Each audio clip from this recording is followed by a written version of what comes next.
বৈভব সূর্যবংশী একদিন সচিন টেন্ডুলকার হবেন। ভারতীয় ক্রিকেটের আশাটা তো অন্তত তেমনই। আর ইন্টারন্যাশনাল ক্রিকেটে প্রথম যে সিগনিফিক্যান্ট মার্ক রাখলেন সূর্যবংশী, সেইখানটাতেই টেন্ডুলকারকে পিছনে ফেলে দিলেন।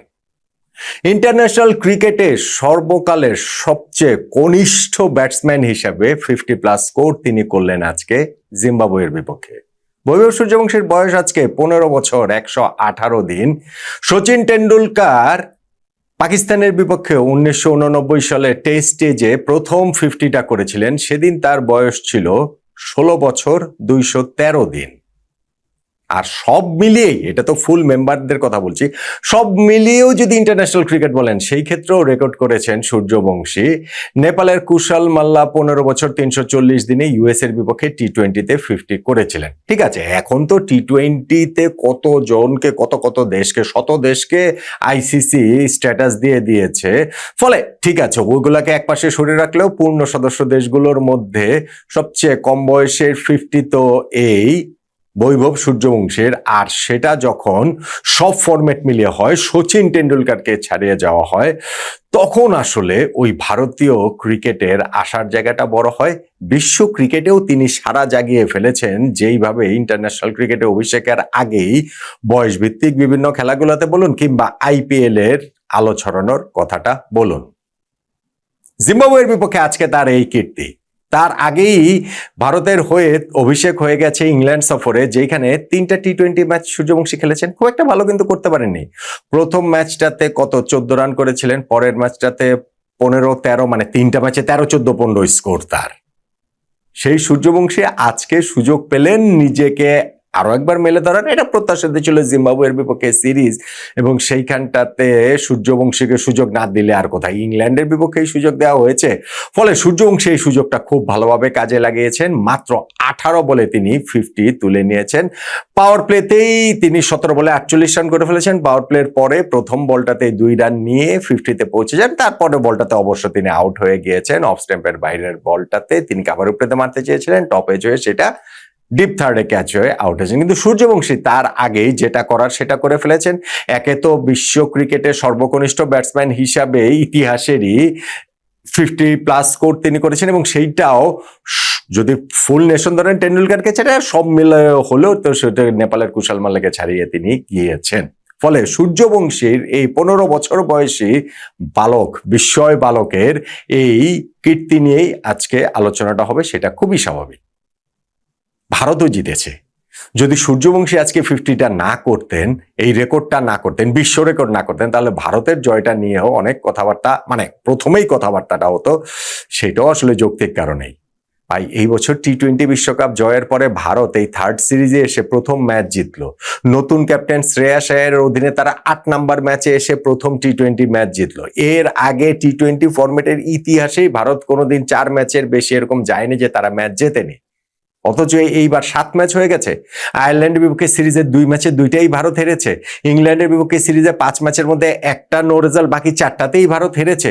এর মধ্যে লাস্ট ম্যাচটাতে তো ইংল্যান্ড তাদের বিপক্ষে 257 রান করে ফেলেছিল। ফলে এই নতুন সাইকেলটাতে ভারতের শুরুটা মোটেই ভালো হয়নি। সেইখানটাতে শ্রেয়াস আয়ারের ক্যাপ্টেন্সিতে এই 8 ম্যাচে এসে জিম্বাবুয়ের বিপক্ষে তাদের 7 উইকেটের জয়, 40 বল হাতে রেখে জয়, এইটা ভারতের জন্য নিঃসন্দেহে স্বস্তির শ্রেয়াস আয়ারের জন্য। যেটা বলছিলাম, নতুন ক্যাপ্টেন, এবং তিনি একটা হ্যাবিট তৈরি করে ফেলেছিলেন। তিনি টস জিতছেন, ম্যাচ হারছেন, টস মানে জিতে চলেছেন একের পর এক, এবং ম্যাচ একের পর এক তিনি হেরে চলেছেন। এই যে 7টা ম্যাচ হয়েছে, ইনক্লুডিং আজকের ম্যাচটা, ওই 8 নাম্বার ম্যাচেও টস কিন্তু জিতেছেন সেই শ্রেয়াস আয়ারই। কিন্তু আগের 7 ম্যাচে যেখানে জয় পাননি, এই ম্যাচে জয়টা তিনি তুলে নিয়েছেন, এবং জয় নিশ্চিত করার সময় ক্রিজে ছিলেন। সেইটাও তার জন্য একটা বাড়তি স্বস্তির নিঃসন্দেহে।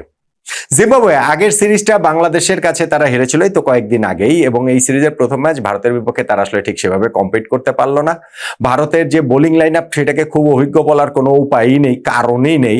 মায়াঙ্ক যাদব তিনি 3টা টি20 ম্যাচ খেলেছিলেন বাংলাদেশের বিপক্ষে 2024-এর সিরিজে। 2 বছর পর ফিরলেন তিনি এবং ফিরেই তিনি আগুনের মতো বোলিং করলেন প্রথম স্পেলটাতেই। সেইখানটাতেই তো 32 রানে 4 উইকেট চলে গেল জিম্বাবুয়ের শুরুতেই, এবং তাতে মায়াঙ্ক যাদব একদম ভেরি ফাস্ট ডেলিভারিতেই তিনি উইকেটটা পেলেন। যদিও আম্পায়ার তখন আউট দেননি, কিন্তু রিভিউ নিয়ে ভারত ওই উইকেটটা তুলে নিয়েছে। আরো 2টো উইকেট পাওয়ার প্লের মধ্যে গিয়েছে, এবং এরপরে যখন সিকান্দার রাজা একটা খুবই নিরীহ বলে দুবের, তিনি হচ্ছে গিয়ে মাঠের যে কোনো জায়গা দিয়ে ছক্কা মারতে পারেন সেরকম একটা বল তিনি যখন ডিপ স্কোয়ারে ক্যাচ দিয়ে আউট হয়ে গেলেন, 32 রানে জিম্বাবুয়ের 4 উইকেট পড়ে গেল। ম্যাচ থেকে তারা আসলে তখনই ছিটকে গিয়েছে। ইনফ্যাক্ট 100-র আগে তারা গুটিয়ে যায় কিনা এরকম আশঙ্কার জায়গাও তৈরি হয়েছিল না। তারপরে রায়ান বার্ল কিংবা মাদেবেরে কিংবা মারুমানি তারা মিলে স্কোরটাকে 125 পর্যন্ত নিয়ে গেছেন। কিন্তু এটা যে আসলে গুড এনাফ হবে না সেটা জানাই কথা। আর ব্যাটিং এ নেমে যখন বৈভব সূর্যবংশী ওই রকম বিধ্বংসী মেজাজে থাকেন, ইন্টারন্যাশনাল ক্রিকেটে যেটা আমরা প্রথমবারের মতো দেখলাম, আইপিএল এ যেটা আমরা রেগুলার দেখেছি, বয়সভিত্তিক দলেও রেগুলার দেখেছি।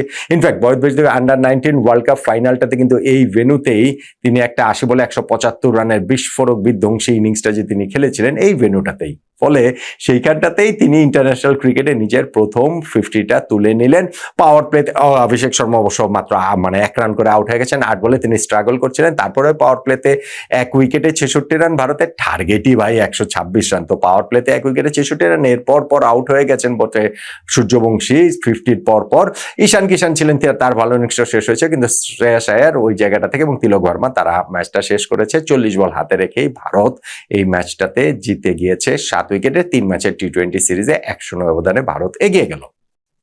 তাহলে ভারতের এই নতুন টি20 চক্রে টি20 বিশ্বকাপ জয়ের পরের এই সাইকেলটাতে 3rd সিরিজে এসে যে প্রথম জয় ভারত পেল, নতুন ক্যাপ্টেন শ্রেয়াস আয়ার আগের 7টা ম্যাচে টস জেতা সত্ত্বেও যে ম্যাচ যেতে পারেনি, 8 নম্বর ম্যাচে এসে অবশেষে তিনি টসের পাশাপাশি টস জিতেছেন, আজকেও টস জিতেছেন, পাশাপাশি ম্যাচটাও যে জিতলেন।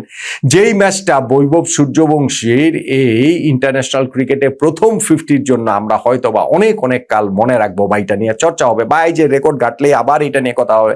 হচ্ছে না, এই যে টেন্ডুলকার সেই 1989 সালে করেছেন পাকিস্তানের বিপক্ষে টেস্টের সেই 50টা, যেইটা আজকে থেকে আমরা প্রায় যে 26 আর 11 37 বছর পর আবার রেকর্ডের খাতিরে চলে আসে। ফলে বৈভব সূর্যবংশীর এই ইনিংসটা যদি তিনি প্রত্যাশিত হাইটে যেতে পারেন, এই ইনিংসটা নিয়ে তো মানে চর্চার জায়গাটা, সুযোগটা তো থাকবেই। তাহলে এই ম্যাচটার আসলে টার্নিং পয়েন্টের জায়গা আসলে কোনটা?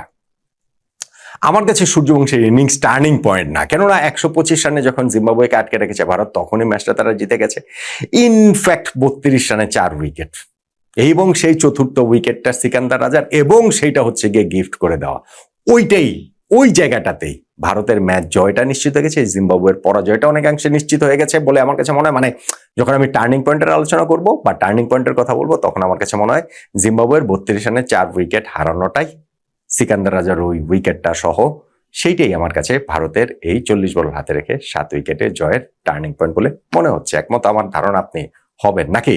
সূর্যবংশীর ইনিংসটাকে আবার আপনি টার্নিং পয়েন্ট বলবেন? রেকর্ড করা ইনিংস, বিশ্ব রেকর্ড করা ইনিংস যেহেতু, জানাতে পারেন আপনার মতামতটা।